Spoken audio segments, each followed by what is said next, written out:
Hey Jenny, ready for another deep dive into the tech world? I've been buzzing about this all week. Mark, I'm always ready. Especially when you're this excited. What's got you so fired up this time? Spill the quantum beans? Okay, so you know how we've been talking about quantum computing, right? Like, it's this amazing, far-off future thing. Woo! Well, Microsoft just dropped a asterisk bombshell. Oh, do tell. My curiosity is officially piqued. A bombshell, you say? They're calling it the Majorana one. It's a new quantum computing chip, but, and this is the cool part, it's using times topological qubits asterisk. Topological qubits. Okay, that sounds fancy, but for those of us who aren't, quantum physicists, what does that times actually mean? Right. So, regular qubits, they're super sensitive. Like, a tiny vibration, a temperature change, and poof, times they lose their quantumness. It's called decoherence. Ah, the dreaded decoherence. The bane of every quantum computer's existence, I gather. Exactly.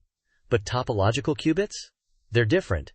They store information in the asterisk shape of these special particles. Majorana particles, kind of like braiding hair, is different. It's much more robust. Braiding particles? Okay, that's a new one. So it's like, the information is woven into the structure itself? Yeah. Think of it like a knot. You can tug on the rope, but the knot itself stays tied. That's the basic idea. It makes them way less prone to errors. That makes sense. So, fewer errors. That means we're closer to actually using times quantum computers for real-world stuff, right? Precisely. And that's not even the most impressive part. This Majorana 1 chip, they're aiming for a asterisk million-time qubits on a single chip. 1 million! Whoa! Hold on a second. 1 million? Last I checked, we were still struggling to get, a few hundred stable qubits working together. I know, right? It's a huge leap. And they're doing it with this new material they call a topoconductor. It's basically the secret sauce that lets them control these Majorana particles. Topoconductor.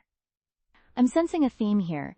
So, this material, is it super rare or incredibly difficult to make? Well, it's definitely new. Microsoft has some patents around it, so the exact details are a bit hush-hush. But the important thing is, it works. They're getting these stable qubits, and they're doing it at a temperature of 50 millikelvin. 50 millikelvin. That sounds incredibly cold. It is. It's like 10 times colder than interstellar space. They need that super cold environment to keep everything stable and working properly. Okay, so super cold, super stable qubits, and 1 million of them on one chip. What are they planning to asterisk do with all this quantum power? That's where it gets really exciting. Think about things like drug discovery. They could simulate molecular interactions with incredible accuracy, leading to new medicines we can't even imagine. Wow. So instead of years of trial and error in a lab, we could potentially design drugs on a computer? Exactly. And it's not just medicine. Material science could be transformed. Imagine designing materials that can heal themselves, or finding ways to break down microplastics. Things that are huge problems right now. Self-healing materials. That sounds like something straight out of a sci-fi movie. But it's actually becoming a possibility? That's the potential. And of course, there's the whole cryptography angle. Quantum computers could break existing encryption, but they could also help us create times new asterisk quantum-resistant security. So it's a double-edged sword then. Powerful enough to break our current security, but also powerful enough to build something even stronger? Precisely. It's a whole new arms race, in a way. But what I find most interesting is how Microsoft is planning to integrate this into their Azure cloud services. Azure? So they're going to make this quantum power available to, regular businesses and researchers? That's the plan.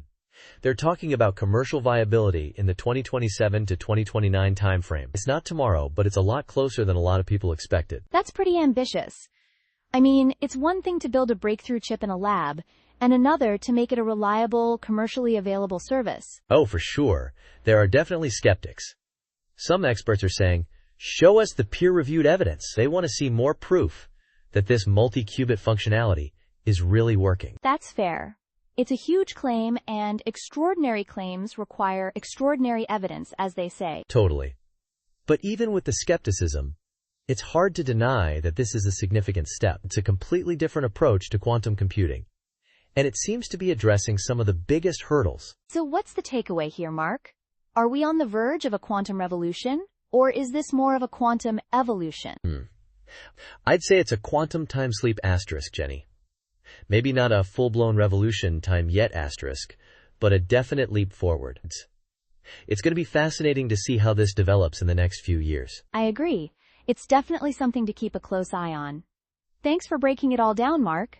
As always, you've made the seemingly impossible sound almost understandable. Hey, that's my job, and I'm always happy to share the quantum excitement. Until next time. Looking forward to it. And to all our listeners, keep exploring, keep questioning, and keep that curiosity burning.